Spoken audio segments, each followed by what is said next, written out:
পটুয়াখালীর গলাচিপায় বিএনপির চেয়ারপারসন বেগম খালেদা জিয়ার রোগমুক্তি ও সাবেক এমপি শহীদ আলহাজ মোহাম্মদ শাহজাহান খানকে স্মরণ করে দোয়া ও মিলাদ মাহফিল অনুষ্ঠিত হয়েছে। রোববার বিকেলে গলাচিপা হাই স্কুল মাঠে উপজেলা বিএনপি ও অঙ্গ সংগঠনের যৌথ আয়োজন ছিল এই অনুষ্ঠান। দলীয় নেতাকর্মীদের উপস্থিতিতে পুরো মাঠ জুড়ে সৃষ্টি হয় আবেগঘন পরিবেশ। বক্তারা প্রয়াত শাহজাহান খানের ত্যাগ ও অবদান স্মরণ করেন এবং বেগম জিয়ার সুস্থতা কামনা করেন। বিস্তারিত থাকছে পলাশ সালোদারের প্রতিবেদনে।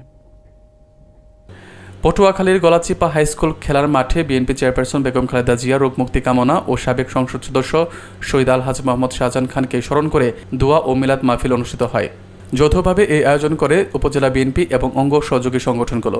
বিকেলে শুরু হওয়া এই মাহফিলে নেতাকর্মী ও সাধারণ মানুষের অংশগ্রহণে পুরো মাঠে এক ধরনের শ্রদ্ধাভরা পরিবেশ সৃষ্টি হয়। অনুষ্ঠানের সভাপতিত্ব করেন উপজেলা বিএনপির সাবেক সাধারণ সম্পাদক ও বীর মুক্তিযোদ্ধা মোহাম্মদ সোহরাব মিয়া।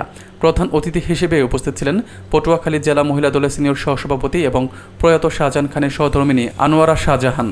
এ সময় বক্তারা জানান, বেগম জিয়ার সুস্থতা দেশের গণতান্ত্রিক প্রক্রিয়ার জন্য অপরিহার্য বলে তারা মনে করেন। প্রয়াত শাহজাহান খানের রাজনৈতিক জীবনের ত্যাগ, আদর্শ ও অবদানের কথা উঠে আসে বক্তৃতায়, যা এলাকার মানুষ আজও শ্রদ্ধার সঙ্গে স্মরণ করেন। প্রধান বক্তা হিসেবে তার ছেলে আলহাজ মোহাম্মদ শিপুল খান জানান, তিনি তার বাবার অসম্পূর্ণ কাজ এগিয়ে নিতে সবার সহযোগিতা চান। বিশেষ অতিথি হিসেবে ছিলেন কেন্দ্রীয় ছাত্রদলের সাবেক সভাপতি ইখতিয়ার রহমান কবির সহ স্থানীয় বিএনপি, যুবদল, স্বেচ্ছাসেবক দল ও ছাত্রদলের নেতারা। শেষে খালেদা জিয়ার দ্রুত আরোগ্য ও শহীদ শাহজাহান খানের রুহের মাগফিরাত কামনা করে মিলাদ ও দোয়া পরিচালনা করা হয়। যে ব্যক্তিটি পরিশ্রমের ফলকে আমরা অনেক সময় অস্বীকার করি, যেটা মোটেই এই এলাকার জনগণের জন্য কাম্য নয়, যিনি এই দলের পিছনে তার ব্যবসা বাণিজ্য থেকে শুরু করে অনেক কিছু লস করেছেন বা হয়েছেন। আমি যার হাত ধরে রাজনীতিতে এসেছি, আমার সেই নেতা আলহাজ মোহাম্মদ শাহজাহান খান সাহেব, তার আজকে মৃত্যুবার্ষিকী। তার মৃত্যুবার্ষিকীর এই স্মরণ সভায় দাঁড়িয়ে আমি শুধু বলবো, তার জন্য আপনারা দোয়া করবেন, তার জন্য আপনারা নফল নামাজ পড়ে দোয়া করবেন।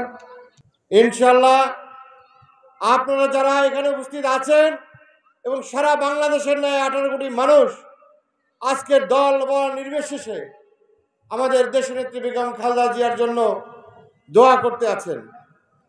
আমি বিশ্বাস করি মহান আল্লাহ রাব্বুল আলামিন আমাদের নেত্রীকে অবশ্যই সুস্থ করে তুলবেন। আমার নেত্রী এখন অসুস্থ, আমি কি বলবো, কিছু বলার নাই। যে মা সন্তানের জন্য কাঁদে, সে আমিও একজন মা, আমারও প্রাণটা কাঁদে।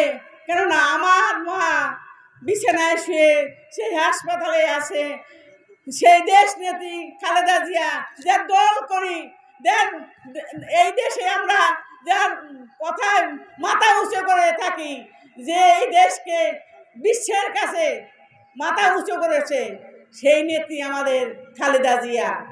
আপনারা তার জন্য প্রাণ ধরে দোয়া করেন যে সেই নেত্রী যেন সুস্থ হয়ে আবার দেশের হাল ধরতে পারে।